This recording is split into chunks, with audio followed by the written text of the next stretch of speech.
The Blood Curtain. In 1835, Count Trinh van Khoi, a famous nobleman in Son Dinh region, spent money to buy back an ancient villa located in the middle of an old pine forest far from the residential area. The villa had been abandoned for more than 30 years, but Count Trinh van Khoi smiled with relief when he heard Lu Van Nin's argument. It seemed like a ray of hope had just been kindled in his mind. Perhaps he was right. Khoi sighed. That woman in brown is probably just a trick of someone who wants to destroy me. From now on, I will not pay attention to it anymore. Seeing that the owner of the house was less worried, Captain Ninh laughed, half jokingly. Then, which room is a place where the lady visits the most? I want to sleep with her and see. Who knows? The beauty might have feelings for me. Khoi laughed loudly. The last room on the first floor. On the wall hung a picture of a woman wearing a brown silk shirt with a yellow floral pattern. People say that it is a ghost, but I dare say that you will not have the good fortune to meet a beauty. As he said, on the first night and the second night, Lu Van Ninh slept in the supposedly haunted room without any strange incident. The gun was always under the pillow. His eyes were always alert, but the room was suspiciously quiet. However, the third night, also the last night, was different. Around midnight, the captain stood in front of the painting of a woman in a brown dress, holding a small candle. Under the dim light, the face in the painting exuded an unusually gentle and kind expression. He shook his head. Such a gentle face, rumored to be a ghost. What nonsense! But then he took a step back. The candle, unaffected by the wind, suddenly flared up, shining and unusually white. The tilted firelight made the painting seem to change color. That gentle face now became a strange face. The eyes turned into deep black holes. The skin cracked like melted candle wax. The corners of the mouth curled up in a creepy smile. The captain was stunned. In the painting, the woman was no longer a painting, but a living human skull staring at him. He took another step back, raised a candle. The flame went down again. Everything returned to normal. The painting was still the same lovely woman. Ninh breathed out, reassured himself, then placed the candle on the small table above him. Bed.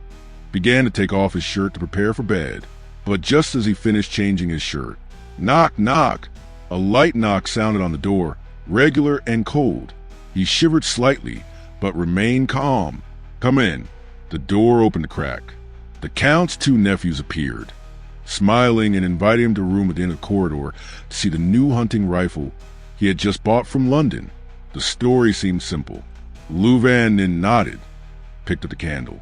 But before he stepped out, his eyes suddenly glanced at the painting once more. The woman in the painting, clearly, was smiling. The smile was not as gentle as at first. It was curved in a strange, distorted way, as if mocking or waiting. The captain frowned, his hand gently squeezing the gun placed next to the candle. His voice lowered, trying to sound playful. Perhaps I should bring this. Who knows? Tonight, I might meet with the beauty in brown. Then he stepped out into the hallway. The darkness was thicker than usual. Behind him, the painting shook slightly, unusually, even though the windows were still closed. The Count had people renovate it, gilding it, decorating each wall like a palace. On the inauguration day, he held a grand party, inviting friends from all over to attend. Among the distinguished guests was Captain Lu Van Ninh, an officer who had been through life and death, famous for his courage and not believing in superstition. As soon as he arrived, the captain was pulled by the owner into a private study, where there was only dim light from an oil lamp. Trinh van Khoi poured 2 glasses of barley wine, placed them on the table, then leaned over to his friend and whispered, his voice low and trembling, "Ninh, I need your help with something. You might laugh, but since I move in here, this villa has something wrong. I hear footsteps at night. Sometimes a sigh behind the red curtain at the end of the hallway. The servants all fled after only a few nights. They said there was a woman in a brown silk dress quietly walking around the house." The captain laughed, but without sarcasm. He drained his glass of wine, then said sternly, "I don't believe in ghosts, but I believe someone wants to scare you. Maybe the grave robbers used to take advantage of this abandoned villa. Now that you've renovated it, they've ruined their shelter, so they're playing tricks to scare you.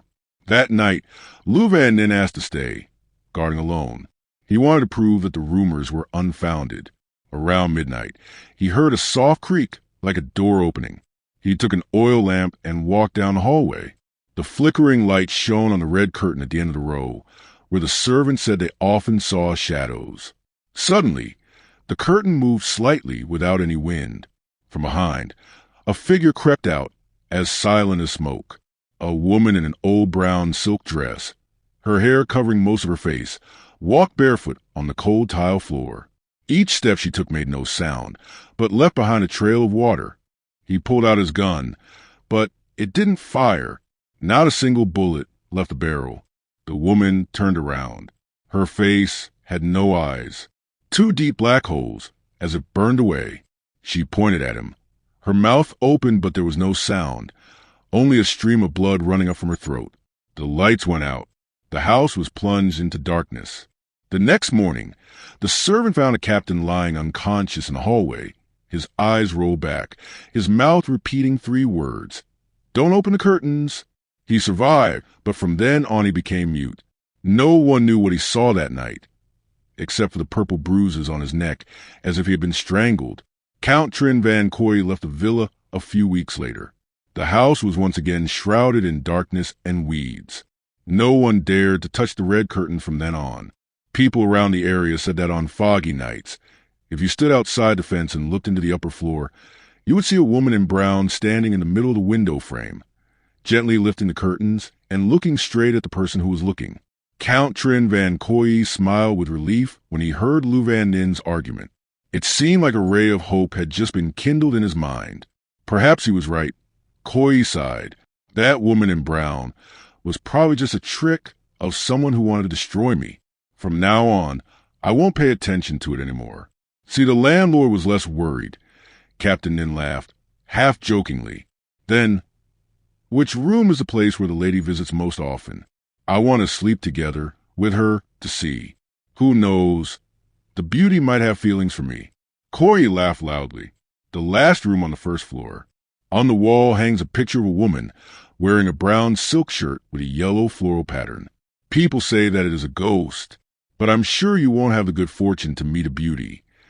As he said, the first and second nights, Lu Van Nin slept in the supposedly haunted room without any strange happenings. The gun was always on the pillow. His eyes were always alert, but the room was suspiciously quiet. However, the third night, also the last night, was different. Around midnight, the captain stood in front of the painting of a woman in a brown dress, holding a small candle. Under the dim firelight, the face in the painting exuded an unusually gentle and kind expression. He shook his head. Such a gentle face, rumored to be a ghost. What nonsense! But then he took a step back. The candle, unaffected by the wind, suddenly flared up, shining unusually white. The firelight tilted, causing the painting to change color. That gentle face now became a monstrous face. The eyes turned into deep black sockets. The skin cracked like melted candle wax. The corners of the mouth curled up, laughed eerily. The captain was stunned. In the painting, the woman was no longer a painting, but a living skull staring at him. He took another step back, raised the candle. The flame went down again. Everything returned to normal. The painting was still the same lovely woman. Nin breathed out, calmed himself, then placed a candle on the small bedside table, and began to take off his shirt to prepare for bed. But just as he finished changing his shirt, knock, knock, knock, a light knock sounded on the door, regular and cold. He shivered slightly, but remained calm. "Come in." The door opened slightly. The Count's 2 nephews appeared, smiling and inviting him to the room at the end of the hall to see the new hunting rifle he had just bought from London. The story seemed simple. Lu Van Nin nodded, picked up the candle. But before he stepped out, his eyes suddenly glanced at the painting one more time. The woman in the painting, clearly, was smiling. The smile was not as gentle as at first. It was curved in a strange, distorted way, as if mocking or waiting. The captain frowned, his hand gently squeezing the gun placed next to candle. His voice lowered, tried to sound joking. Perhaps I should bring this. Who knows? Tonight, I might meet the beautiful woman in brown. Then he walked out into the hallway. The darkness was thicker than usual. Behind him, the painting shook slightly, unusually, even though the window was still closed. The three men walked through the dark hallway to return to their room. Captain Man Hung still held the new hunting rifle that the two young men had just shown off, nodding in approval. This is good. Next time I go to London, I will have to find a similar one. The three stood chatting for a few more minutes before Man Hung yawned. Well, I have to go to bed. We'll leave early tomorrow.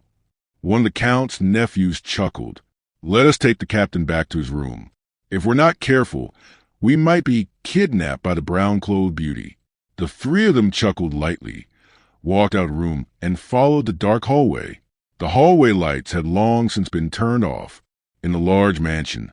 Only their footsteps echoed heavy as if stepping on their own souls. But after only a few steps, Man Hung suddenly stopped. Wait, you guys, look over there. From the end of the hallway, where there was only a thick blackness, a figure quietly appeared, as if flowing out of the mist. That person held a low oil lamp, the flickering yellow light shining on the frayed brown hem of his shirt, quietly walking toward them. The rustling of silk, rustling, resounded regularly like a funeral.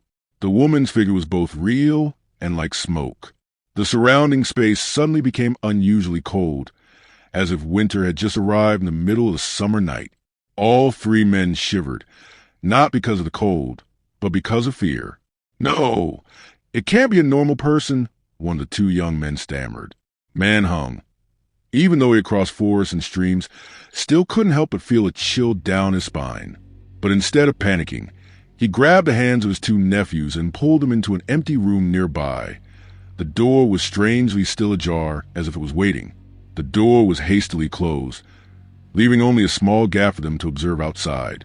Outside, the figure was getting closer and closer. The woman in the tattered brown dress walked to the door of the room and stopped. She raised a lamp to her face, and then her face changed. The skin melted. The beautiful face now turned into a layer of exposed skull. The two bright eye sockets instantly turned into deep black holes, silently looking through the thin wooden layer of the door. The dry mouth without lips opened as if wanting to say something, but only a wheezing, gloomy breath came out. The door slowly opened. No one touched it. It opened by itself, slowly, horribly. The woman in brown stood right there, less than a step away from them. Her deep eyes swept over the three men, who were frozen in fear. The gray mouth suddenly opened wide, deformed, as if wanting to scream, as if wanting to suck out the soul. Unable to bear it any longer, Captain Man Hung roared, gathered all his remaining strength, raised the gun and pulled the trigger. Bang! The explosion resounded in the closed house, as if tearing the air apart. The smoke was hazy. Man Hung coughed, his hand still tightly gripping the gun. He looked down. No one. Not a single corpse. Not a trace of blood. Not a trace that anyone had ever been there. Only the empty hallway and the smell of smoke lingering in the air. The three men stood there, sweat pouring down their backs, not saying a word.